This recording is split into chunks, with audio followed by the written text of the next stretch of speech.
I'm Raymond, and this year marks my 28th birthday. I am employed in sales for a reputable large company. I believe that I perform rather well in sales. This is a result of my hard work at work, as I have never really worked hard at anything else. My father departed due to a divorce when I was too little to remember him, and my mother passed away last year. But ever since my mom passed away, I've been lacking motivation in all aspects of my life, including work. I feel like I'm merely going through the motions at work every day. Something happened after my girlfriend and I broke up. Raymond, the section head, wants to see you in the office. The clerk called to me as soon as I got back from an appointment outdoors. I've never had a good relationship with the department head, mostly because he doesn't understand that I lack motivation. Even though I was the top contract maker last month, it appears he doesn't like it. Dealing with him is a headache since he picks disputes over the most insignificant things. This is Raymond. Could I please enter? I went to the manager's office and knocked on the door. The head of the section and the manager gave me a harsh look. Can you explain what this is about? I was working on an annual contract with a major client when the department head put it in front of me. I had just delegated the task to a junior team member at the team leader's request. Put another way, it was an undertaking that was beyond of my control. Why would you give this to a junior student in such a half-finished state? That is careless. The section head began yelling at me as I was considering what was going on. He believes he can achieve what he wants by threatening and screaming at me. It's obvious that the department leader, who appears to be misinformed, wants to place all the responsibility for this failure on me. All he's saying is negative things about me. After the contract went from me to the junior, I believe the section head likely wanted to take credit for it as his own achievement. The junior came to me the other day and told me he felt that his job had been stolen, which is proof of this. If it worked, it would be to his credit. If not, he could get rid of me, which would be a pain in his side. Very sly. I remained silent as my boss proceeded to chastise me. The manager did nothing but observe. Finally, he gave me my notice of transfer. You're being transferred. Demotion to a client-centered factory was the new task. I accepted the notice without question since I was so exhausted. After that, I looked up the location of my transfer and said, Alaska. There, is it not freezing? My remark caused the manager's veins to burst in his forehead and ended the stillness. Is that all you have to say? The manager then gave me an hour and a half of lectures. Man, this time of year, being seconded. How on earth did you accomplish that? When the factory manager came to see me, he laughed and said this while carrying the transfer notification. I mean, it was a strange time for a transfer. Anyone would think I did something wrong. The factory where I was posted was in the suburbs of Anchorage, Alaska. Being from Los Angeles, I detest the cold. It's freezing for me, even though it's the south of Alaska. There was no trace of summer at all, even though it was almost here. I'm excited to collaborate with you.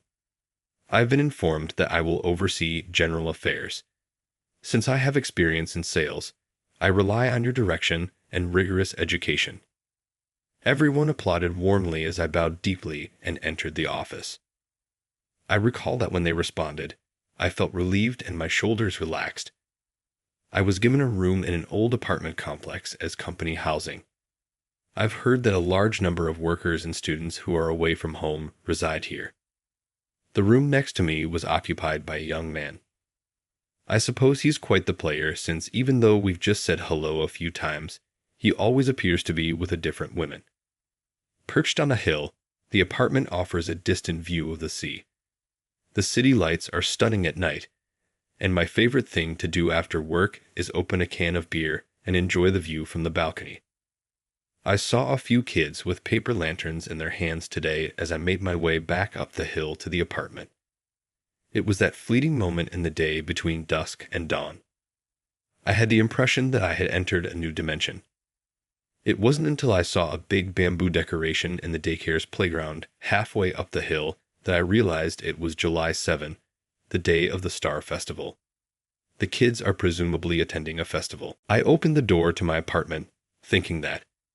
I undid my necktie and went straight to the refrigerator to get a can of beer. I immediately stepped outside to the balcony and uncorked the drink. On the slope, paper lanterns were swaying in different directions.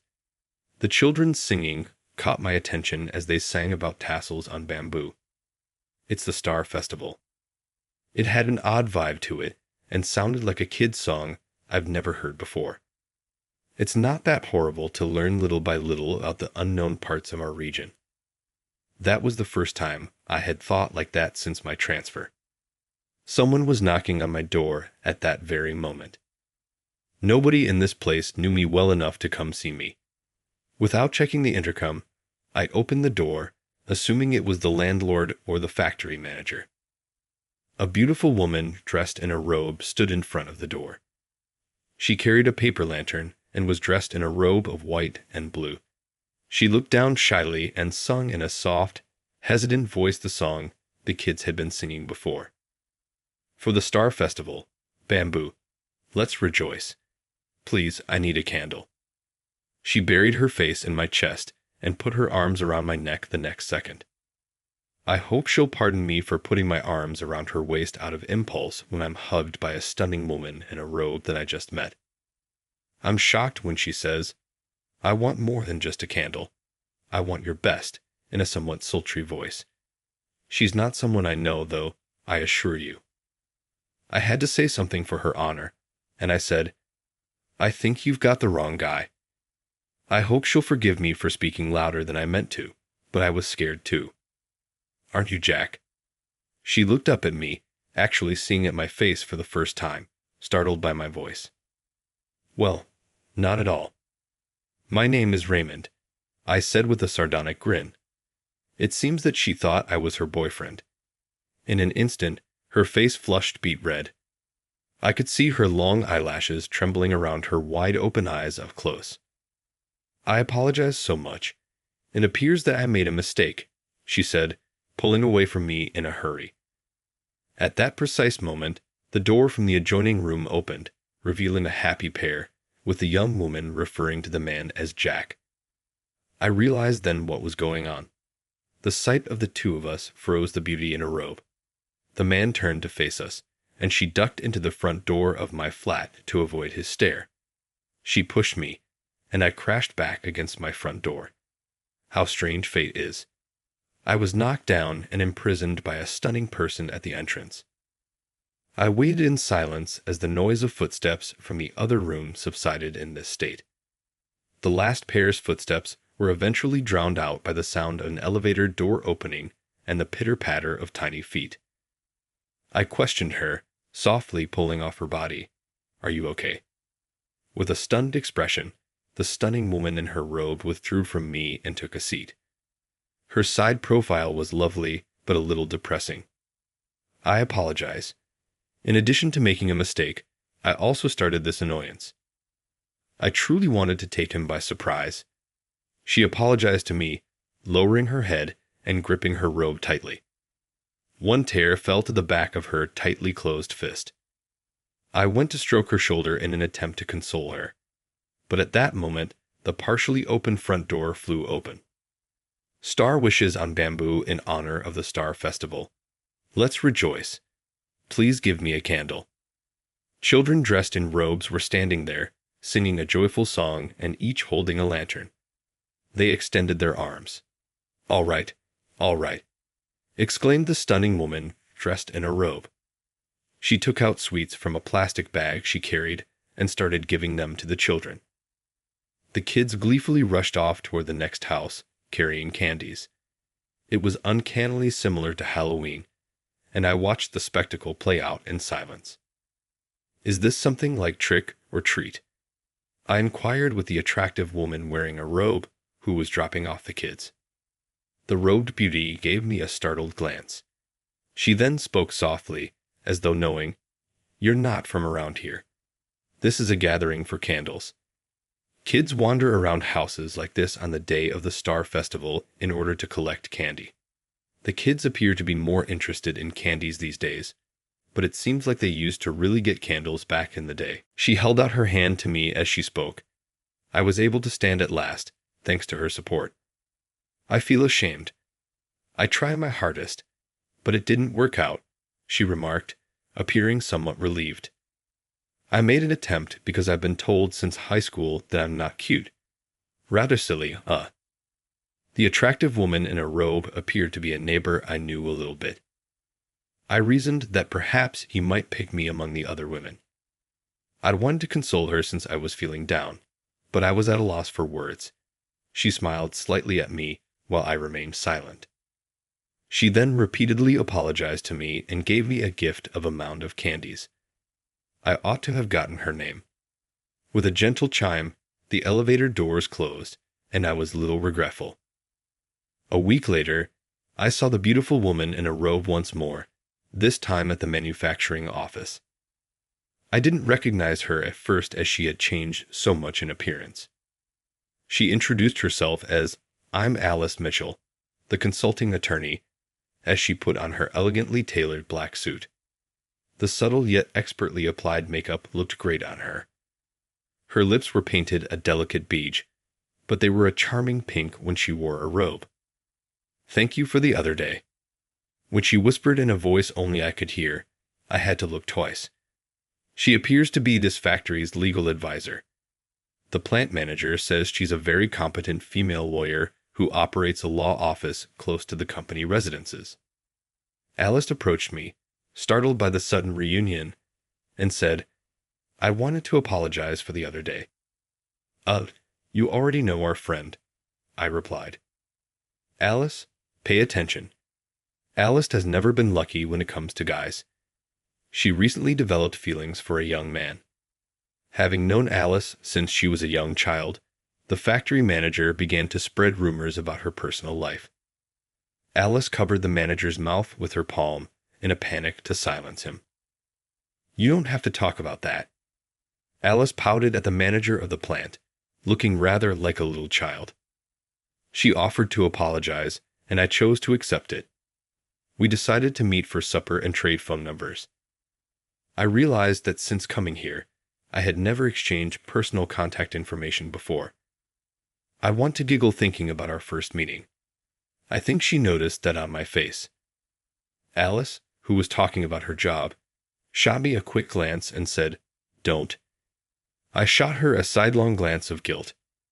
My heart was beating very strongly, and it felt like we were talking in private.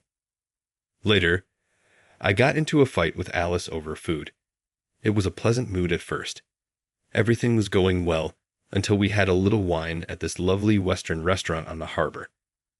I believe we were both feeling tipsy as the dinner was coming to a conclusion. I am not a good drinker. Although I don't think I have a nasty temperament when I'm intoxicated, I do have a tendency to express my genuine emotions a little. "Do you like younger men?" I asked Alice that out of the blue when she informed me she had split up with that man. The air around our table seemed to cool off by 2 degrees for a brief period of time. In spite of my impolite inquiry, Alice smiled maturely. What a rude man to ask something like that. She set her wine glass down on the surface. Our relationship's affected by age. However, isn't the man who lives next door a college student? Are you about 35 years old? Isn't that a little hazardous, Alice? I ran into the neighbor in the elevator the day following the disturbance, and we spoke briefly. The news that he was still a college student astonished me. Alice corrected me about her age. "I'm only 32, her voice trembling. "Are you serious? For a college student, there really isn't much of a difference between 35 and 32. It may look that both ages are old hags. It's true that alcohol can be frightening. I believe that at the moment I was merely attempting to get her attention.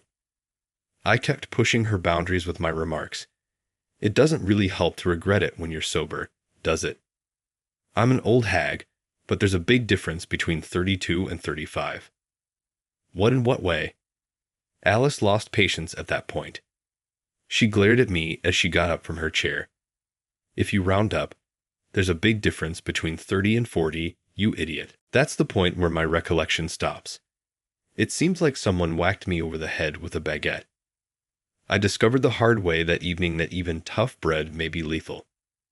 Alice has been ignoring me ever since that evening. She works at a legal office next to my apartment complex, and whenever she sees me on her way back, she turns to avoid eye contact.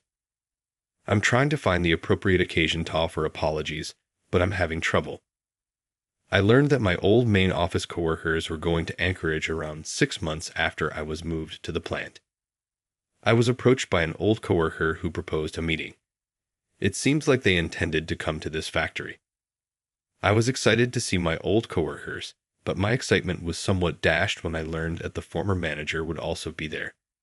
The main office group arrived in Anchorage for their vacation a few days later. They also visited our factory, one of their suppliers, for a tour. It was good to see my former coworkers again, unaltered, and even solicited for advice regarding their jobs. I generally simply handled factory attendance, so everyone at the office was shocked to see me offering the elite guidance from the main office. Hey Raymond, you're remarkably trustworthy. Why were you moved to this location? I was graciously brought some Misty by the manufacturing manager. I gave a hazy response, saying that there were several reasons why things eventually cooled down. That day, Alice was also at work, and I could feel her watchful eyes. Hey Raymond, come here. My former manager was the one who was so haughtily summoning me over. At the office door, he was waving at me. I sighed heavily and rose to follow his urging. A long time has passed. I appreciate you being there the other day. A salutation with a tinge of irony. The former head of the section put on a pouting expression. It seems that he knew what he was doing. You haven't told anyone, right? In response to the manager's remarks, I gave a nod. The division head called me in and said the same thing when I was reassigned here and left the main office. I became tired of him always blaming me for turning the client over to my junior, even though it could have been his fault in the end. Maybe you didn't remember, but you gave me the instruction to give the client to my junior, right? Additionally, I've heard that you were the junior's mentor. The manager appeared taken aback, not anticipating a response from me. Seldom did he say, "You're speaking too loudly." You do understand that it would be problematic if someone heard, right? Panicking, the section head looked silly, and I couldn't help but laugh. A boss who installs his own subordinates and then gloats about it is not someone I need. That contract trouble, anyway, was your responsibility. You do realize that it has nothing to do with me. The section head abruptly ended the chat as my other employees who had completed the tour were congregating close to the office. I sighed heavily when I saw him re-enter the circle of the main company. I seemed to be harboring some residual affections for the headquarters. That was undoubtedly aided by being stimulated and re-establishing contact with former coworkers. A small part of me lamented not being able to go back to that circle. Alice was standing behind me and appeared to have been there for some time. I didn't mean to listen. It seems that she had heard me talking to the section head. Nevertheless, she declared, errors must be fixed. I've accepted that it's all in the past. I responded in a non-committal manner since I didn't want to deal with this matter once more. Alice gave me a worried look as she glanced at me. She looked at my face for a bit before letting out a tiny sigh. Are you aware of the facial expression you're making? You seem to be quite depressed. Would you please be truthful? I'd prefer not to see your face. Raymond Alice pointed it out, and I hardly touched my face. It humiliated me to be seen looking that way. It's the most uncool thing ever to pretend to be regretting something while still having given up. I'm acting like I have no residual sentiments, which is incredibly uncool. I told Alice how I really felt, covering my shaking mouth with my hand. It seemed impossible for me to lie to her. It's not a bad thing. It's acceptable to persist in pursuing your goals. Come back to where you belong. I'll assist you, Alice remarked, her words of encouragement beaming from her eyes. Saying thank you, I bowed my head. Leave it to me, she smiled in response. Then a string of busy days started. I gathered proof of the manager's misconduct with the help of my former coworkers. It turned out that not only had I been held accountable for his errors, but other coworkers had also had their successes taken advantage of. As we investigated every illegal detail, the accusations continued to mount. Alice worked hard to get the paperwork ready to file the manager's accusation. Alice looked at the petition my former coworkers had started calling for my return to the headquarters and said, "You're surprisingly popular despite being the kind of person who'd say such terrible things to me," looking surprised. It seems that she was still upset with me for what transpired that evening. I sincerely apologized for that moment. I drank too much because I felt anxious. I admitted, I got too intoxicated because I was anxious about spending time alone myself with you. Nervous about being with an old woman like me, she said with a giggle. I felt like Alice could look right through me. I took a big breath and looked up at her. That day, I really wanted to make a move on you, but I just couldn't say it.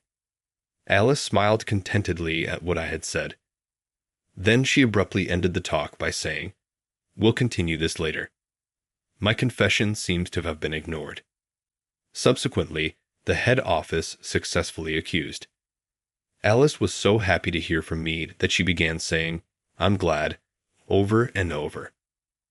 I can now go back to the main office. That's excellent news, is it not? From my phone, I could hear Alice's voice with a trace of sadness. And with that, I decided. To cheer her up, I made the decision to board the final flight. I was eager to see Alice's face once more. I hurried to Alice's legal practice after grabbing a taxi at the airport. In the office, the lights were still on even though it was already late. I'm back. Alice had been working alone, overtime, when I knocked on her door at her law office. "Wow, you've returned already. Greetings on your arrival back to headquarters. When will you return?" Alice dropped the documents she was studying and began to spin her pen on her slender fingers. Her cheeks were flushed a little. "Are you going to bring in a secretary? I believe I could perform the task fairly effectively." Startled, Alice let her pen fall to the ground. "What? Why? How is the headquarters doing?" I choose to be truthful with myself. I informed her that I had filed my resignation and turned down the invitation to go back to head office. "All I want is to spend my entire life with you, Alice. Is that detrimental?" "There's no reason that would be bad." She gave a halting response. She probably showed me that it's okay to struggle toward the future you want, and that it's not something to be ashamed of.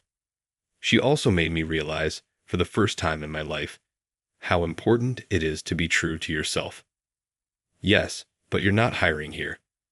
Forward your resume to the management of the factory." Her tone abruptly changed to one of business, and I missed the reddening of her cheeks. She is my eternal partner in life. I want the future to be one in which she is at my side no matter what, and I will stop at nothing to make that happen.